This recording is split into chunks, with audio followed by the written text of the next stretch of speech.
The U.S. versus China, it's looking more and more like an economic Cold War, and it's not just a talking point at the Pentagon. They are planning for real economic threats to America. Our Eamon Javers has the latest on the war games that are playing out in some high councils around your parts. Eamon?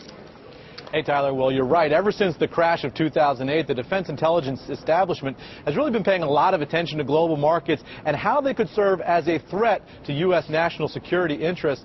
At one upcoming seminar that we're going to see here next month, they're taking a look at a lot of the issues that might be really familiar to CNBC viewers. Take a look at some of the Pentagon's key concerns here. They're looking at the use of sovereign wealth funds to manipulate markets and currencies. They're looking at nation-state economic collapse, sovereign default, and nation-state instability, and they're also worried about U.S. allies' budgets, deficits, and national security infrastructures. And in the Army, they're having a very interesting year-long exercise called Unified Quest 2011. And in that wargaming series, they're looking at the implications of large-scale economic breakdown inside the United States that would force the Army to keep, quote, domestic order among civil unrest, and force the Army to deal with fragmented global power and drastically lower budgets. This according to the trade publication InsideDefense.com. And in October, military officials from the Marine Corps war colleges visited the trading floor of J.P. Morgan to study markets and the economy. So, Tyler, you can see that all different parts of the Pentagon and defense intelligence establishment are looking at markets and looking at ways they can present a new kind of threat to the United States. These are the guys whose job it is to think about the very worst possible things that could happen, and they've dreamed up some very scary scenarios here. All right, Eamon, thank you very much. Eamon Javers. Eamon just reported about how the Defense Department is looking at sort of nightmare scenarios where there could be sort of basically economic warfare or economic collapse that could be socially destabilizing. I guess we would all agree that it's smart to do that kind of planning, but do we really need to worry about that? How worried might you be, for example?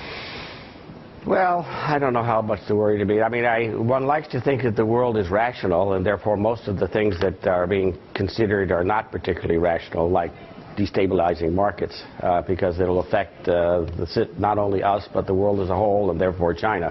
But I think it's a worthy thing to think about these kinds of things, think about the unthinkable.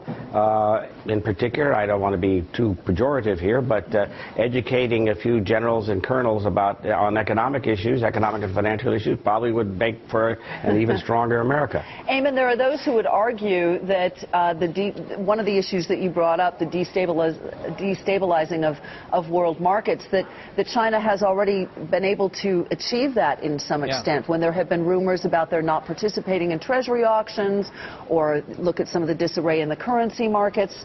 Would you agree, or what are you hearing on that front? Well, I think here in Washington, sort of the Washington consensus on this would be that there's no question that U.S. power around the world is relatively diminished. China is clearly on the ascent.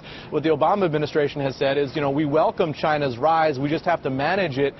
But when you talk about these defense intellectuals who are thinking about these sort of nightmare scenarios, just remember that these are the same people who spent the entire Cold War thinking about nuclear annihilation, and that never happened. And now they're thinking about economic annihilation. That's their job, is to think about the worst possible thing that could happen and make sure that we have some kind of contingency plan, some kind of way of dealing with it. But it's no guarantee that it's actually, on the horizon or actually something that might happen. They just have to understand all the threats that face the United States in this new world economic system that we're looking at. Gentlemen, thank you very much. Good point, Eamon. Appreciate it.